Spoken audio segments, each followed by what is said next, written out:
Hey there, ladies. Today I'm kind of going to connect my last devotional to my devotional for today. My last devotional, I spoke about how we're the salt, and today I'm going to talk about how we're the light. So I know we're all familiar with Matthew 5:14 through 16, which, and I'm going to paraphrase a bit here, tells us that, we are the light of the world. We're the city on a hill. We don't light a candle and then hide that candle light under a basket. We don't cover it. We put that candle on a candlestick so that that light is cast upon a great area of darkness. So the past few months, I know, have been an incredible struggle for a lot of us. It's been difficult. For me personally, there's been a number of reasons why, the past few months have been a struggle. My mom and my stepdad, who we call our bonus dad, he was diagnosed with COVID. They both were. But he was admitted to the hospital. He was in the hospital for about 3 days and he got pretty sick. My husband and I were small business owners, and just like most small businesses in the country, we were, pretty devastated when the world shut down and when companies closed down for 2, 3, 4 weeks. It was pretty impactful. And, I have a son that's on a college campus right now, and campuses right now it's a sticky situation depending on, how the students are behaving and what they're doing and how they're living their life. It's pretty impactful.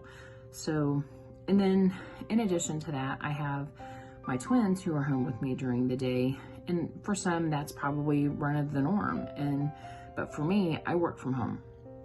So, and I have a pretty, high stress job, and I'm on a lot of conference calls throughout the day. So it can be a struggle when you have kids that are learning from home 3 days a week. It adds a new level of complexity to my life. So while it's not, horrible, it does make things a little bit more difficult to navigate, per se.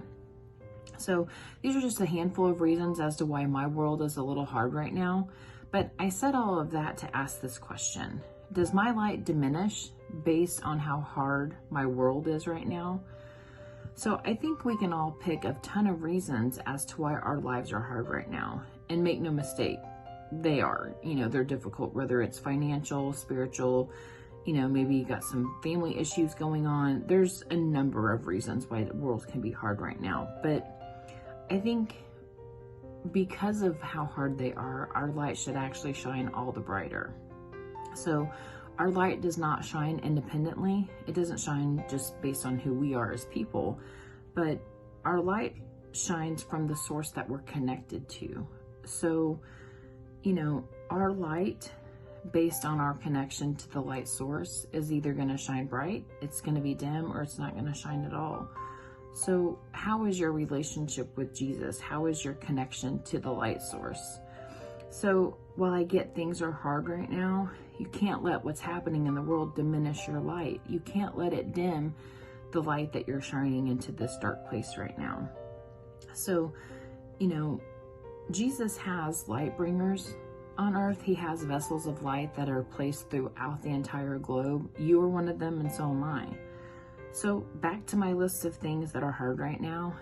Am I the only one suffering through those woes and struggles and worries? Absolutely not. I'm just not. I'm really not that special. I'm not the only person that was impacted with sick family members. I'm not the only one that's a small business owner that's struggling with that. My kids, they're currently going to school only 2 days a week. I'm not the only parent struggling through it right now, and I'm definitely not the only one working from home through it either. And again, not the only mom with a kid on a college campus. So, I'm not the only one going through these things right now, but my walk with Christ should be apparent in how I'm living through these struggles. My ability, or yet inability, to handle all these struggles by myself should show that, okay, without Christ, I can't do this. So when I'm struggling, then I need to make sure that I'm connected to my source. When I'm, hurting, I need to be connected to my source, which means I need to still be praying. I need to be fasting. I need to be worshiping through the storm, so that other people that are sharing these same struggles and that may not be handling it well, they can see hey, what's different with what I'm doing with what she's doing? So my connection to the power source helps my light shine all the brighter through all this darkness. The presence of struggle and hardship and tribulation should not dim our light in this world. We are connected within the church, so as a collected, unified body, we should be quite bright. So I understand that, the weight of the struggle can just sometimes be too heavy. It can just be too hard to carry. That's why we need to leave it at the altar and say, Jesus, I cannot do this without you. I'm giving you this because I can't do anything with it anyway, so why do I keep carrying it? And we need to help other people that don't have a relationship with Jesus. We need to help them see that. So, in the words of Sister Carter, how are you going to shine your light to someone? How are you going to use your light? So I just leave that with you, and I hope that this has helped you. Have a great day.